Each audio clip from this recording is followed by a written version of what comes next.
In 1982, a billionaire made a decision. He transferred his entire fortune to a secret foundation. $8 billion. Gone. He told almost nobody. He continued working, flying economy class, wearing a $15 watch, carrying his documents in a plastic grocery bag for 17 years. The world believed he was one of the wealthiest men alive. He was not. He had nothing. By choice. When the world finally found out, they asked one question. Why? Chuck Feeney answered. But his answer was not simple. It was not modest. It was not humble in the way the word humble is usually understood. It was 3 layers deep, and each layer, natural, is more difficult and more beautiful, natural, than the one before it. But to understand the answer, first understand the man who gave it. Because this answer did not come from a book. It came from a life. Chuck Feeney was born in 1931 in Elizabeth, New Jersey. His family was Irish-American, working class, Great Depression. He grew up in a world where nothing was wasted because nothing could be replaced. He grew up watching something else too. When the family next door had less than his family shared what they had. Not from philosophy, not from religion. From the simple understanding that survival in hard times is collective, or it is not at all. Feeney filed that away. He was 16 when the war ended. He joined the Air Force, served in Korea, came home with nothing except a GI Bill and a mind that could not stop moving. He enrolled at Cornell University.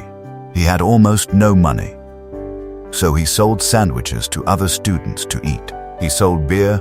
He sold whatever he could find a market for. He was not building a business. He was surviving. But in those years of selling, in those years of reading faces and understanding what people needed and finding a way to give it to them at a price they would pay, he was developing something. A skill that cannot be taught in any classroom. The ability to see an opportunity that everyone else was standing inside of. The 1960s. American tourists were flooding into Europe and Asia.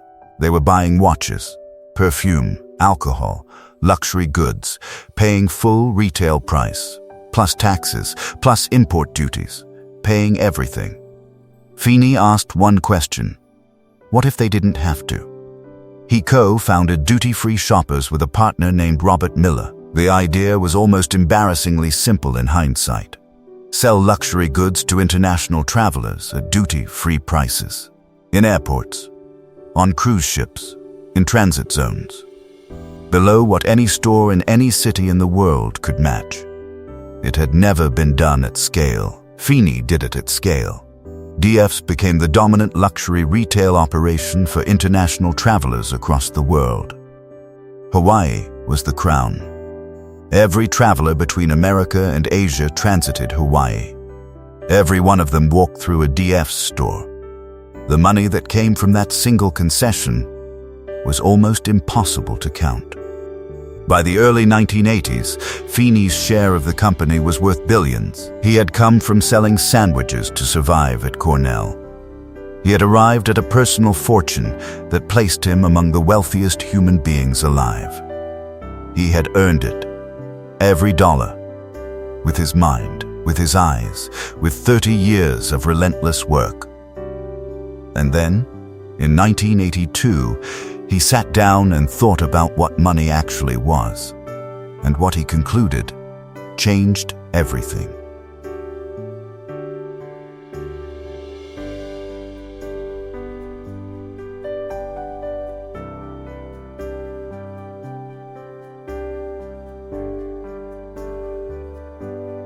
Layer 1, money was never the destination to most people. Money represents luxury.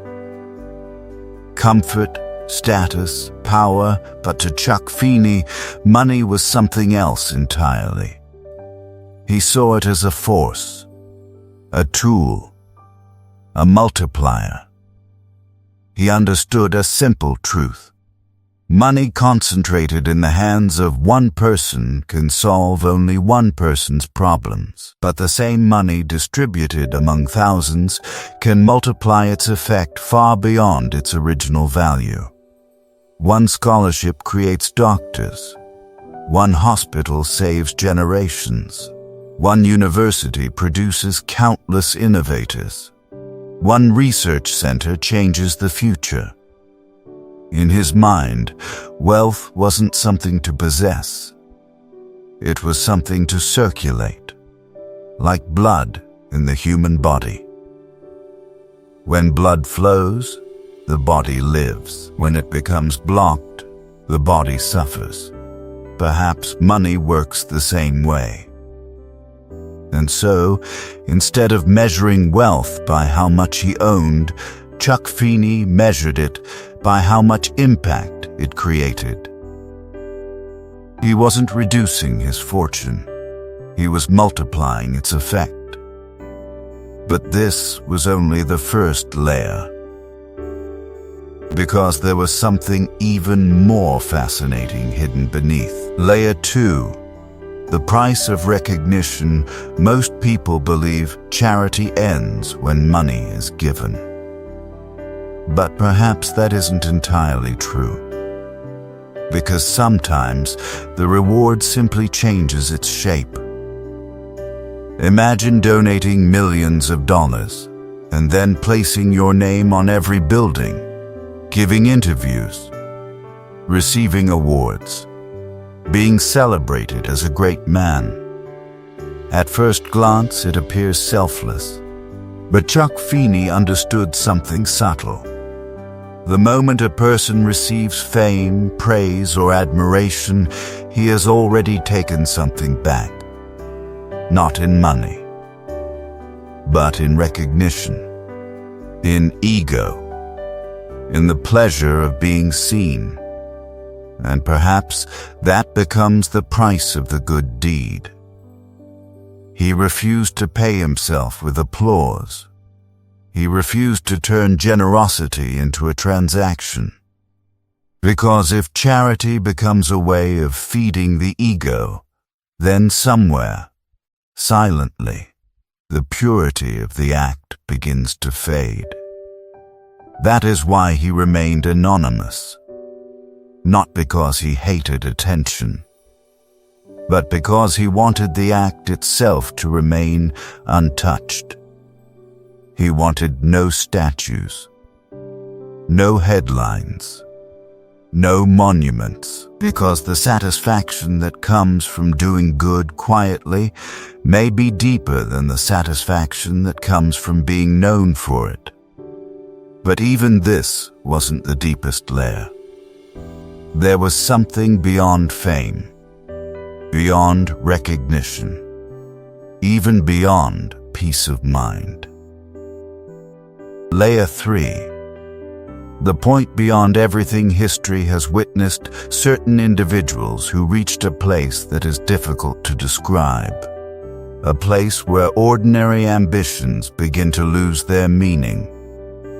Whether it was Buddha leaving behind a kingdom, Socrates accepting death without fear, Jesus embracing sacrifice, or countless unnamed sages throughout history, they all seem to arrive at the same mysterious destination. A place where wealth no longer matters. Where fame no longer matters. Where even the desire for praise and reward disappears. Perhaps Chuck Feeney touched that same place. A state that has no perfect definition, no proper name. Something beyond success, beyond happiness, beyond satisfaction. Because what do you give to a person who no longer seeks anything? What reward can you offer to someone who no longer needs recognition? What title can impress a man who has already stopped measuring himself through titles? Maybe that is why he once said, "I want the last check I write to bounce." Not because he hated money, but because he believed wealth achieves its highest purpose only when it leaves its owner and enters the lives of others. And perhaps the greatest mystery of Chuck Feeney was not that he gave away billions. The real mystery was this: he discovered something more valuable than billions, something so complete that money itself became irrelevant. And maybe, just maybe, that is the point where all great seekers eventually arrive. A place where nothing needs to be added, because nothing is missing. And perhaps that is the richest a human being can ever become.